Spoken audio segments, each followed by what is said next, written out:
बिस्मिल्लाहिर्रहमानिर्रहीम। अल्लाह ताला ने इस दुनिया में कम व बेश 18,000 मखलूक़ात को पैदा फरमाया। इन 18,000 मखलूक़ात में से इंसान को अशरफुल मखलूक़ात बनाया। फ़रिश्ते भी अल्लाह ताला की मखलूक है। फ़रिश्तों को अल्लाह ताला ने अक्ल सलीम तो दी है, लेकिन नफसानी ख्वाहिशात नहीं दी।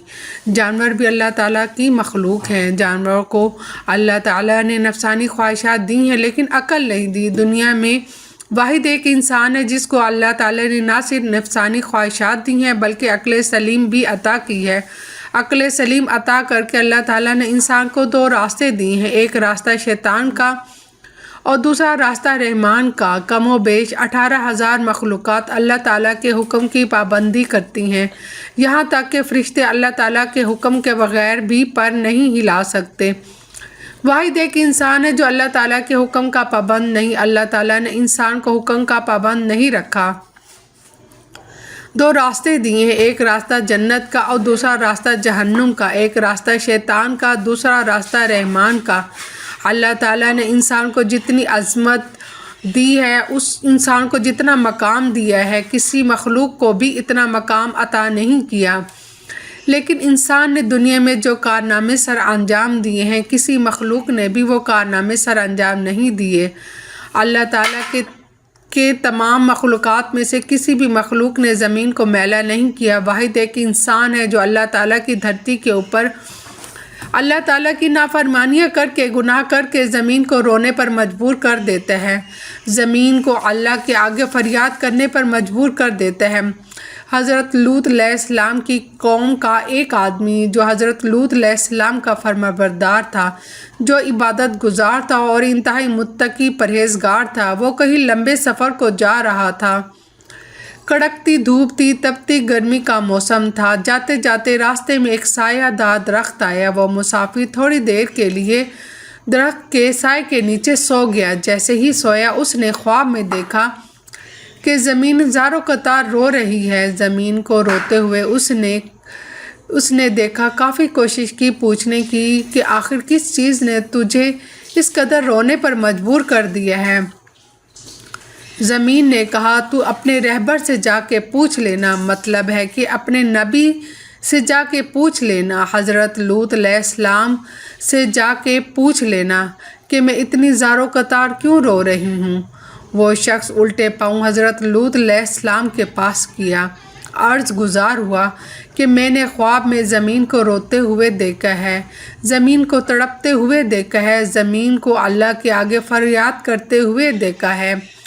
मैंने वजह पूछनी चाहिए तो ज़मीन बोलती है कि अपने रहबर यानी नबी से जाके पूछ लेना। मैं आपसे पूछता हूँ कि आखिर ज़मीन क्यों रो रही है। ये सुनते ही हज़रत लूत अलैहिस्सलाम की आंखें नम हो गईं। आंखों से ज़ारो कतार आंसू बरसने लगे। आप अलैहिस्सलातु वस्सलाम रो के कहने लगी, मेरी कौम के गुनाहों ने अल्लाह ताला की पाक ज़मीन को नापाक कर दिया है। मेरी कौम के गुनाहों ने अल्लाह के ज़मीन को रोने पर मजबूर कर दिया है, अल्लाह के आगे फरियाद करने पर मजबूर कर दिया है। मेरी कौम का हर एक इंसान ज़ना की दलदल में फंसा हुआ है। मेरी कौम का हर एक देखने वाला शख्स ज़ना जैसे कबीरा गुनाह में मुब्तला है। जब एक गुनाह के ऊपर दूसरा गुनाह और दूसरे गुनाह के ऊपर तीसरा गुनाह इस धरती के ऊपर होता है, तो ज़मीन रो के अल्लाह से फरियाद करती है और कहती है कि ए मालिक, तेरी मखलूक को क्या हो गया है। इंसान को तूने अशरफुल मखलूक़ात बना कर भेजा है, वो कीड़ों से भी बदतर निकली। उन्होंने नाफरमानी करके तेरी ज़मीन को मैला कर दिया। हज़रत शेख अब्दुल कादिर जिलानी रहमतुल्लाह अलैह फरमाते हैं, ऐ लोगों, क्या तुम जानते हो कि ज़मीन कब रोती है। ज़मीन तब रोती है जब तुम्हारे घर की औरतें 3 गुनाह करती हैं। तुम्हारे घर की औरतों के 3 गुनाह ज़मीन को रोने पर मजबूर कर देते हैं। पूछा गया, हज़रत वो 3 गुनाह कौन से हैं। फरमाया, पहला गुनाह जो ज़मीन को रोने पर मजबूर कर देता है वो ज़ना है।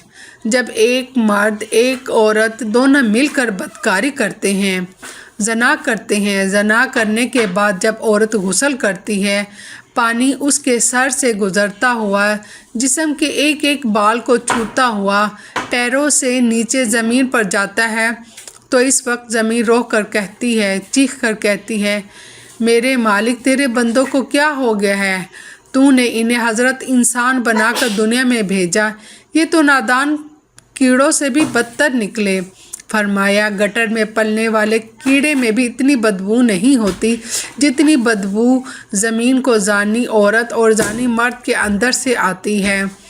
جب زانی مرد اور زانی عورت غسل کر رہے ہوتے ہیں اس وقت ان کے جسم کا ایک ایک بال ان پر لعنت کر رہا ہوتا ہے اور ان کے ہاتھ ان پر لعنت کر رہے ہوتے ہیں، ہاتھ کی انگلیاں، ان کی زبان، ان کے جسم کا ایک ایک بال ان پر لعنت کر رہا ہوتا ہے۔ ایک روایت میں ہے کہ شب معراج میں حضور صلی اللہ علیہ وسلم کا ایک ایسی قوم پر گزر ہوا جس کے سامنے ایک ہانڈی میں پکا ہوا گوشت، ایک ہانڈی میں کچا اور سڑا ہوا گوشت رکھا ہوتا ہے۔ یہ لوگ سڑا ہوا گوشت کھا رہے ہیں اور پکا ہوا گوشت نہیں کھاتے۔ آپ صلی اللہ علیہ وسلم نے فرمایا یہ کون لوگ ہیں؟ جبرائیل علیہ السلام نے فرمایا رسول اللہ صلی اللہ علیہ وسلم یہ آگ کی امت کا وہ شخص ہے جس کے پاس حلال اور طیب عورت موجود ہوتی ہے مگر وہ ایک زانی عورت کے ساتھ زنا کرتا ہے۔ حضور صلی اللہ علیہ وسلم فرماتے ہیں ضرور یہ میری امت میں کچھ لوگ ایسے ہی ہونے والے ہیں کہ حرام کو حلال پر ترجیح دیں گے، زناکاری، جوا اور شراب کو پسند کریں گے۔ عورت کا دوسرا گناہ جو زمین کو رونے پر مجبور کر دیتا ہے وہ شوہر کی غیر موجودگی میں شوہر کی اجازت کے بغیر جو عورت گھر سے قدم اٹھا کر باہر رکھتی ہے، وہ قدم جو باہر کی طرف نکلتا ہے تو اس وقت زمین روتی اور چیختی ہے اور دھاڑے مار مار کر روتی ہے۔